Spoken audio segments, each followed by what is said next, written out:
Hi guys, you're welcome back to my channel. My name is Stella. So in today's video we're going to learn how to cut and sew an inner wear or an underdress or a lace underwear. Okay, either of them mean the same thing. Now here's the fabric that I'm going to be working with. So I'll be making use of this mercury fabric and it is 2 yards. Now because of the texture, I'm going to be drafting on a pattern paper. Afterwards I'll transfer the pattern to the fabric. All right, so I'll keep the fabric aside and we will jump right into the drafting process. Now I have gone ahead to draw my marginal line. So I simply came down from the edge of the pattern paper by 1 inch from the top part and the side, and I drew a line there. Now let's begin. So before you start drafting or cutting your inner wear, you need to consider the actual dress or the actual outfit that you're making the inner wear for. So I'm going to be making this inner wear for my hero and buba, and I already have a detailed video on how to cut and sew it. So you need to take note of the neckline that you used. And in this case, I made use of 4 inches neck depth. So what that simply means is that the neck depth for this inner wear is going to be deeper so that it doesn't start showing on your actual fashion fabric. Now that we have it clearly stated, let's jump right into the drafting process. So we're going to begin by marking her shoulder. So her shoulder width is 17 inches, and 17 inches divided by 2 will give us 8.5 inches. Now I'll make a mark there. Now let's move over to the neckline. So I'm going to be making use of the standard neckline of 3 inches neck width by 3 inches neck depth. Now to get your own neckline, you're simply going to divide your bust round by 12. Alright, but most of the time I like to make use of the 3 by 3, especially when I will still alter the neckline. I'll proceed to slope the shoulder by 1 inch. Now remember that we're drafting this pattern for both the front and the back. Okay, so I'll go ahead and connect the shoulder slope, and here we have it. Now let's move over to the chest line, and to get your chest line, you're simply going to divide your bust round by 6 and you add 1.5. And I'm working with a bust round of 44, so 44 inches divided by 6 plus 1.5 will give us 8.8. And if you add your 1 inch shoulder slope to that, that will give us 9.8. So I'll just round that up to 10 inches since it is an inner wear and it needs to be a bit free. Okay, so I'll go ahead and mark my 10 inches here, and I will connect it using a straight line. And here we have it. So here is our chest line, and we're still going to do proper labeling as usual. Now on the chest line, you're going to repeat half of your shoulder. So I'll go ahead and mark 8.5 inches, which is half of her shoulder, and I'll proceed to connect it to the shoulder slope using broken lines because we don't actually make use of this line. And here we have it. I have connected it. Now there are 2 methods of drafting your inner wear. So the first method is for you to go ahead and connect. So you first mark your bust round on the chest line, then you connect it from there all the way to the hemline in form of a flare. So you just flare it down. Now the second method is for you to go ahead and take all your vertical measurements, which is your waist length, hip length, and the hemline. So I'm going to be making use of the second method, and I'll tell us the reason as we proceed. Now I'll go ahead and mark from my shoulder to her waist length is 17.5 inches. From her shoulder to the hip length is 26.5, and from the shoulder to the full length or the hemline is 50 inches. And I'll be adding 2 inches hemming allowance to that, making it a total of 52 inches. Now I'll tell us how I arrived at 52 inches. So the first thing you need to do is to measure the actual length of the main fabric that you're making this inner wear for.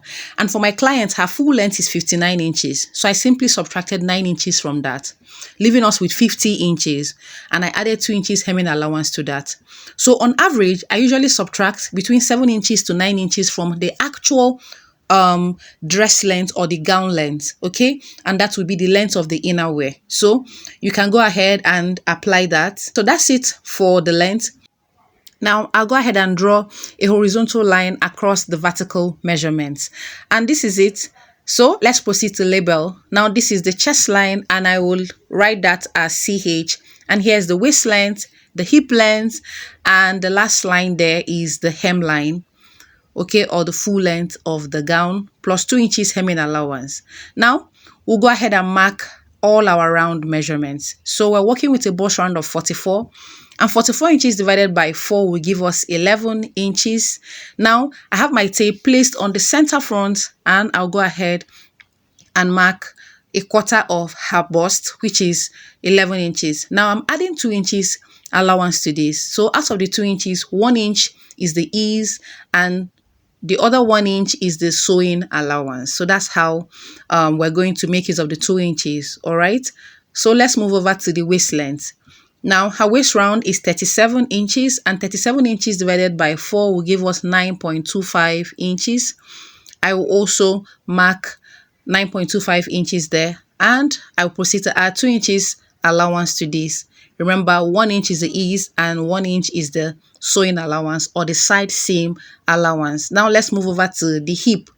We're working with a hip round of 44 and 44 inches divided by 4 will give us 11. And I will also place my tape on the center front line and I'll make a mark at 11 inches.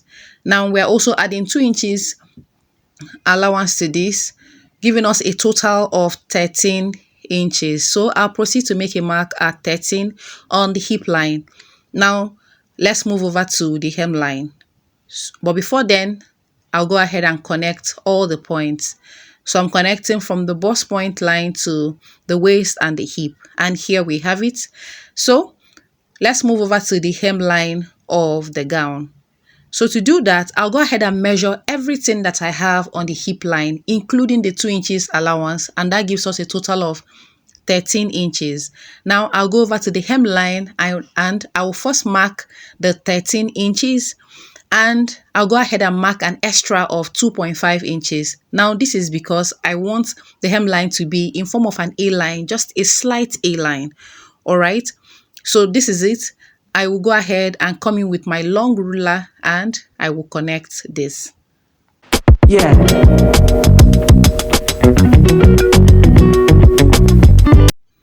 And this is it. So I have connected it. Now remember, I connected from the hip line to the hemline. Okay. And I'll proceed to just blend all my sharp points. All right. Now I will not leave the hemline this way. So I will go ahead and come up by the side by 1.5 inches. And I will also look for the midpoint of the hemline. So to get the midpoint is simple. Go ahead and place your tape from the side to the center front and you fold it into 2. So at that point, I'll make a mark there. So this is the center of the hemline. Now I'll go ahead and connect from the 1.5 inches I came up by the side to the midpoint that we just located. And this is it. So this is it for the hemline. We are done with that part. Now let's move over to the neckline of the gown.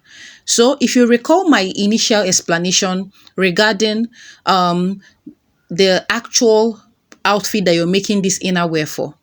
All right. Now here is the blouse that we're making this inner wear for. And I told us that the neckline depth that we have here is 4 inches and I'm yet to hem the neckline. So when I hem the neckline, it's still going to drop further. All right.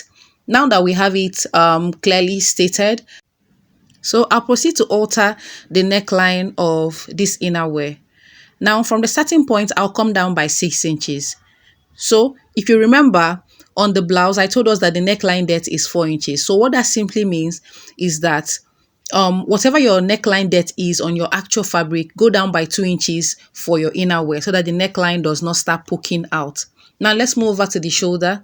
So I'll go ahead and get the midpoint of the shoulder slope and I will be connecting our neckline depth of 6 inches to the midpoint. Now I want the width of my shoulder to be 2 inches. So from the midpoint, I will mark 1 inch on each side. Okay, so remember, I first got the midpoint of the shoulder slope, then I marked 1 inch on each of the sides, giving us a total width of 2 inches. So at this point, you can determine how wide you want the width of your shoulder to be. So if you want the width of your shoulder to be 3 inches, go away from the midpoint by 1.5 on each of the sides, and that will give you a total width of 3 inches. Now I'll proceed to connect our 6 inches neck depth to our shoulder marking. All right, and here we have it for the neckline. Now the next connection we're going to be making is for the arm side or the armhole. So I'll come in with my French curve also to make this connection. But before then, now take note that we're going to be connecting to her actual bust round divided by 4, okay, which is where I just pointed, and not to the allowances. So I'll come in with my French curve and I'll place it this way, then I'll proceed to connect it. So you don't want the curve to go inward so much so that the bust area is not revealed. All right, and this is it. So we're done connecting it. Now we'll move over to the cutting process. But before I cut out, around the neckline, I will not be adding any allowance because I want the neckline to still drop further by the time I use the bias to hem the neckline. Okay, so I will only be adding 1/2 inch allowance to the shoulder for joining. So I'll proceed to cut this out and we'll continue. Yeah.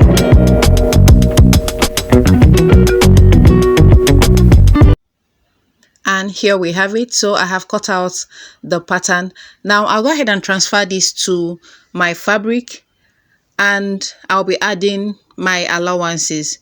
So I'll be adding 1/2 inch allowance to the shoulder for joining, and I'll also be adding 1/2 inch allowance to the armhole side.